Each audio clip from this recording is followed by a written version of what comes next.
पालिका असेल, महाराष्ट्र शासन हॉस्पिटल असेल, या ठिकाणी सेवा प्रदीर्घ सेवेमधून चांगले सेवानिवृत्त झाले. आज त्यांचं अभिनंदन करताना शुभेच्छा पत्र कार्यक्रमाच्या ठिकाणी आयोजन करण्यात आलेला आहे. परिवारातून आमचे जावई अर्थातच विषय डॉक्टर असतात डॉक्टर अमोल कराळे कोणता आपले मनपूर्वक हार्दिक स्वागत आहे. त्यानंतर या ठिकाणी वालीवर आणि गावोत सदाचार या ठिकाणी ग्रँड एंट्री या ठिकाणी होत आहे. फोनवर रिप्लाय देतो असा मोरेश्वर याला मी आमच्या 82च्या ग्रुपच्या वतीने त्याला पुढचं आयुष्य चांगलं निरोगी आणि आनंदमय जावो ही शुभेच्छा व्यक्त करते आणि माझे 2 शब्द संपवते. जय महाराष्ट्र. धन्यवाद. यांना मी विनंती करते की त्यांनी पुढे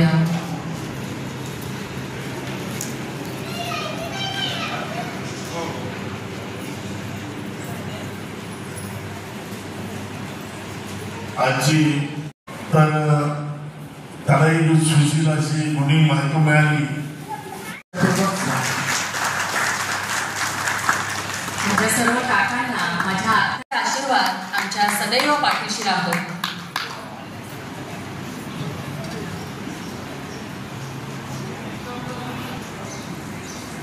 अनंत पाटील साहेबांचं सुद्धा या ठिकाणी आगमन झाले. साहेब आपलं मनपूर्वक स्वागत. यापुढील मनोगत व्यक्त करण्यासाठी मी श्रीमती विजयश्री गवळी यांना मोरेश्वर गवळी यांचा भिवंडी तथा भाजपाचे गटनेते आदरणीय निलेश नगरसेवक तथा भाजपाचे गटनेते धर्मराजा व्यक्तिमत्व आज या व्यासपीठावर या मंचावर आपण पाहतोय. उपस्थित आहे त्यांचं देखील मी गौरी कुटुंबाच्या वतीने मनापासून स्वागत करतोय. एक भिवंडी सेवा पूर्ती गौरव सोहळा 2025 झालेले असे खारगावचे माजी सरपंच त्यानंतर सदानंद गवळी साहेब पायगाव कृपया स्वागतासाठी 15-20 मिनिटांनंतर यावर उपस्थित सर्व पाहुण्यांना विनंती आहे. यांच्या सेवापूर्तीचा हा कार्यक्रम आहे.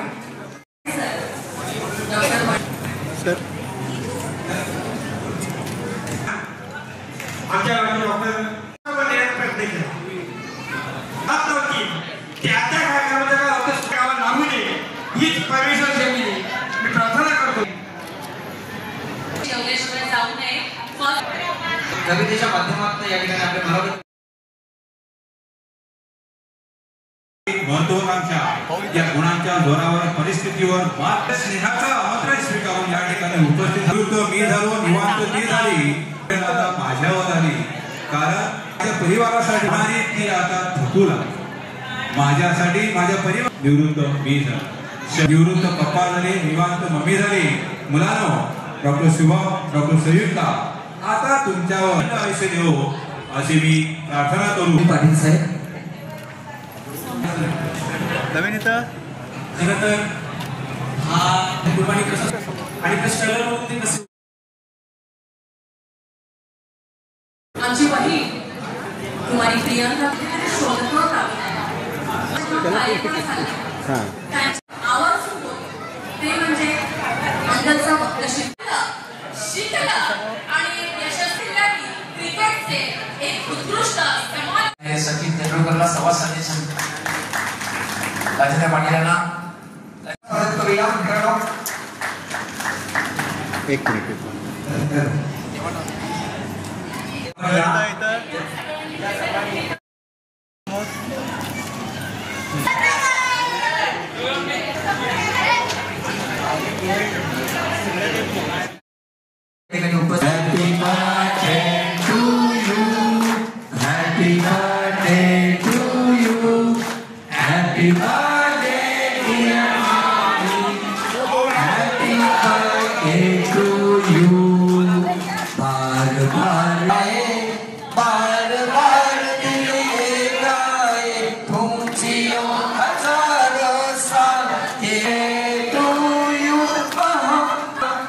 Happy birthday to all, happy birthday to वाढदिवसाच्या लाख लाख शुभेच्छा. शुभेच्छा.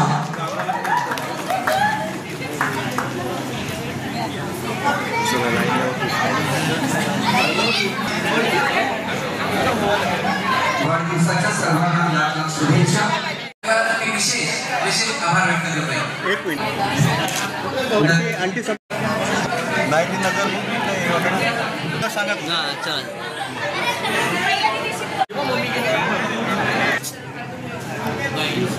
एक मिनिट समोर समोर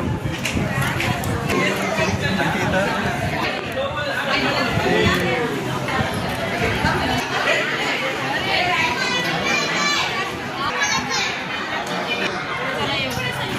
इकडे बघा समोर माझ्याकडे इथे फोटो आहे. पुढे विना तू जरा डोकं वरती कर. समोर परत एक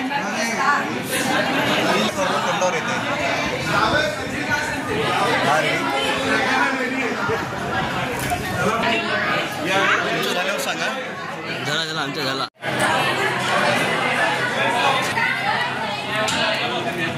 समोर इकडे समोर मनोज समोर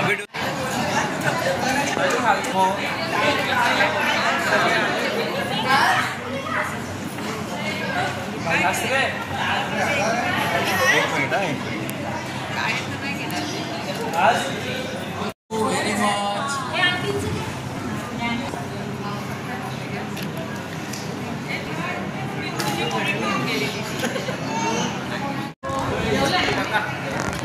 जवळ आहे ना इकडे समोर बघा.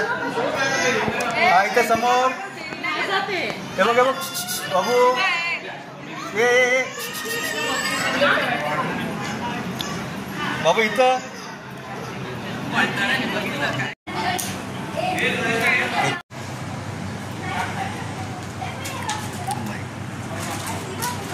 तब्बल मी 3 वर्ष महाराष्ट्र शासनाकडे हॉस्पिटलला मी कार्यरत होतो. त्यानंतर मी त्या ठिकाणाहून राजीनामा देऊन महानगरपालिकेमध्ये हजर झालो आणि तब्बल महानगरपालिकेमध्ये 30 वर्ष 8 महिने ही सेवा दिली आणि त्यानंतर मी मात्र अगदी क्लीन माझी रिटायरमेंट झालो आणि त्या माध्यमातून खरं तर महानगरपालिकेतसुद्धा कार्यक्रमाचं आयोजन केलं होतं 30 तारखेला. त्या ठिकाणी मोठा सोहळा झाला. पण हा जो कार्यक्रम इथे आयोजन केलेला आहे खास करून माझे जे नातेवाईक परिवार जे केवळ कल्याण केवळ येऊ शकत नव्हते त्यांच्यासाठी आयोजन केलं होतं आणि खूपच चांगल्या प्रकारे पार पडलेलं आहे. माझे संपूर्ण गवळी कुटुंबीय असतील, माझे ग्रामस्थ असतील किंवा माझे नातेवाईक असतील मोठ्या संख्येने या ठिकाणी उपस्थित होते. याचा अभिमान तर मला खूपच आहे. खास करून माझ्यासोबत आहे माझी खरं पुतणी. हिचा तर मला खूप अभिमान आहे कारण आज जबरदस्त नेतृत्व वक्तृत्व सगळ्याच गोष्टी तिच्याकडे आहेत. कारण कोणगावचं सरपंच भूषवलेलं आहे आणि आज राष्ट्रवादी महिला आघाडीच्या अध्यक्षा ठाणे जिल्हा आणि आज त्यांनी सुद्धा सूत्रसंचालन केलेलं आहे. आणि संपूर्ण माझा जो परिवार आहे या परिवारामध्ये सुशिक्षित आहेत, डॉक्टर्स आहेत, वकील आहेत, इंजिनियर, आदर्श शिक्षक निवृत्त झालेले आहेत, केंद्रप्रमुख म्हणून यांच्या मातोश्री झालेले आहेत. माझी पत्नीसुद्धा एक डॉक्टर आहे. माझा मुलगासुद्धा आज MS आहे, MBBS MS झालेला, मुलगी डॉक्टर आहे. म्हणजे संपूर्ण परिवार इंजिनियर आहेत, डॉक्टर आहेत. आणि जेव्हा अशा प्रकारचं शिक्षण आपल्या कुटुंबात असतं, आपल्या घरात असतं, तेव्हा नक्कीच ही आपल्या संपूर्ण परिवारासाठी अभिमानाची गोष्ट असते. आणि मी सन्मानाने सेवानिवृत्त झालो आणि त्यासोबत आज माझ्या परिवाराने जे काही केलं खरं तर माझा सन्मान या ठिकाणी सन्मान करण्यासाठी हा जो कार्यक्रमाचा सोहळा आयोजन केला त्यात खऱ्या अर्थाने मी भारावून गेलो आणि मला माझ्या परिवाराचा खऱ्या अर्थाने अभिमान वाटतोय. नाही नक्कीच मुलाला संदेश देईन कारण कल्याण डोंबिवली महानगरपालिकेमध्ये जे हजर झालो होतो तिथपासून तब्बल मी 30 वर्ष 8 महिने जी सेवा दिलेली होती. पण त्या ठिकाणी सोशल व्ह्यू हा ठेवला होता. आणि दुसरी महत्त्वाची गोष्ट माहिती आहे की मी पोलीस डिपार्टमेंटला माझं सिलेक्शन होतं, PSIला सिलेक्शन होत असताना मी सेवा पत्करली नाही. ही सेवा मी कायम ठेवली. त्याचं कारण माझे एक सामाजिक बांधिलकी मला जोपासायची होती. कारण ही जी सेवा आहे वैद्यकीय सेवा जी असतं ना याच्यातून अर्थार्जन होत असतो, मला आर्थिक प्राप्ती होत असते पगाराच्या माध्यमातून, पण एक सोशल व्ह्यू होत असतो. आणि मी तर नक्कीच संदेश देईन की मी सुरुवातीपासून सेवा जी दिलेली आहे ती म्हणजे अतिशय डिसिप्लिन काम केलेलं आहे. अगदी कुठल्याही प्रकारे अखंडित सेवा दिलेली आहे. आणि अशा प्रकारे सगळ्यांनी खऱ्या अर्थाने निस्वार्थीपणे काम करायला हवं.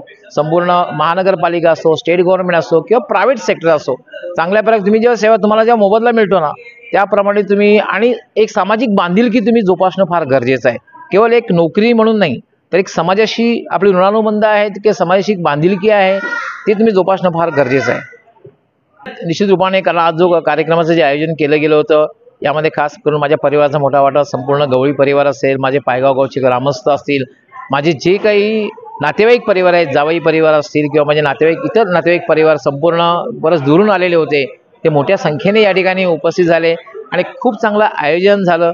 आणि या आयोजनासाठी मी सगळ्यांचं खऱ्या अर्थाने मी माझा गवळी परिवार सगळ्यांचं ऋण व्यक्त होतं, आभार व्यक्त करतोय, त्यांचे विशेष सगळ्यांचे मी आभार व्यक्त करतोय. आज माझे काका आदरणीय डॉक्टर श्री मोरेश्वर गवळी हे सेवानिवृत्त होत आहेत.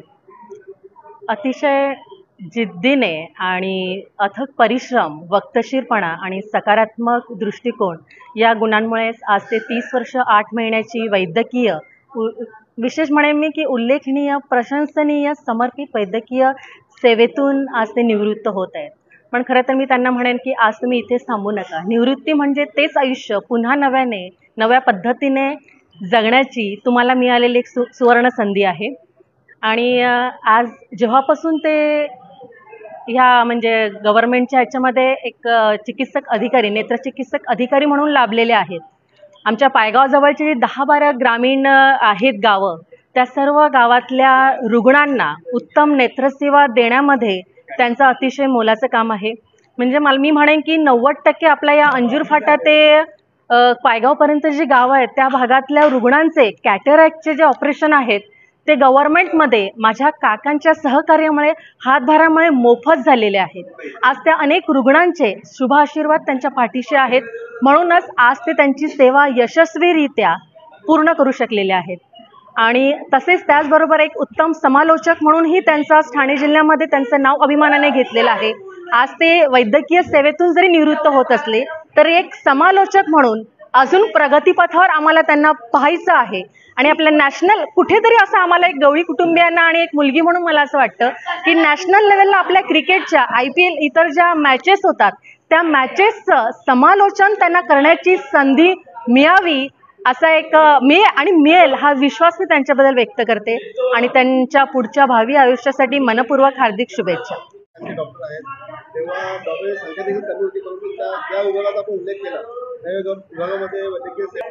खरं तर ज्या परिस्थितीमध्ये त्यांनी शिक्षण पूर्ण केलंय ना, आज त्या परिस्थितीचा जर उल्लेख जर केला ना तर तुम्हाला खूप म्हणजे आश्चर्य वाटेल.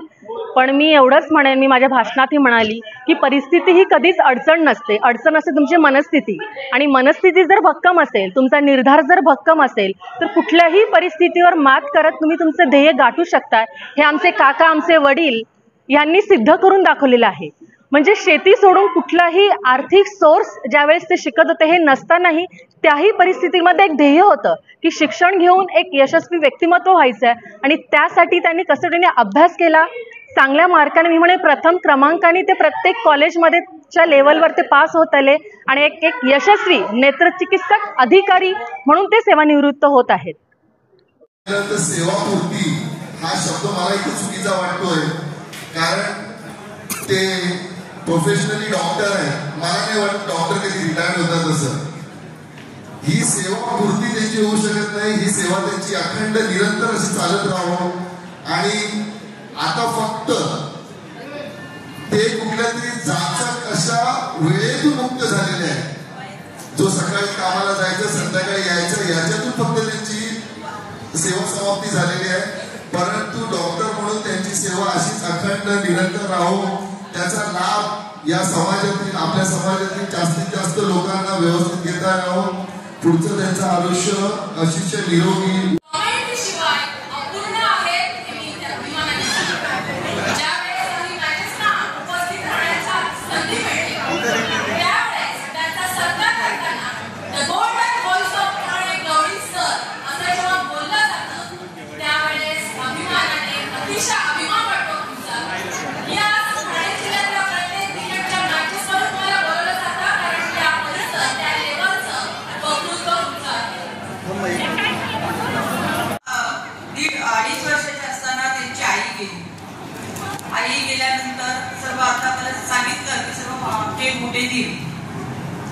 त्यांनी सर्वांना शिक्षण दिलं, सर्वांचा सांभाळ केला. आणि शिक्षण केलं 2.5 वर्षापासून त्यांना त्यांच्यावर चांगले संस्कार केले आणि एवढे मुलांना शिकवायचं म्हणजे जेव्हा शेती फक्त आपले सासरे शेती करत होते आणि शेतीवर जेव्हा भात पिकेल ते भात पिकून त्याच्यातून जे पैसे येतील त्याच्यातून एवढ्या भावंडांचं ते शिक्षण करत होते. आमचे सासरे जास्त शिकलेले नव्हते तरी पण त्यांनी शिक्षणाचं महत्त्व ओळखलं होतं आणि यांना सर्वांना चांगलं शिक्षण दिलं. याच्यात सर्वात मोठा वाटा म्हणजे आमचे मोठे दीर. जेव्हा आई गेल्या आईनंतर आजी होती, त्यांची आजी होती, तर त्या पण घाबरून एवढ्या 7 भावंडांचं करायचं थोड्या दिवस त्यांनी केलं, पण नंतर त्या पण म्हणजे घाबरून गेलं की एवढ्या मुलांचं मी कसं काय करणार आणि त्या पण थोड्या वर्षाने त्या पण मयत झाल्या.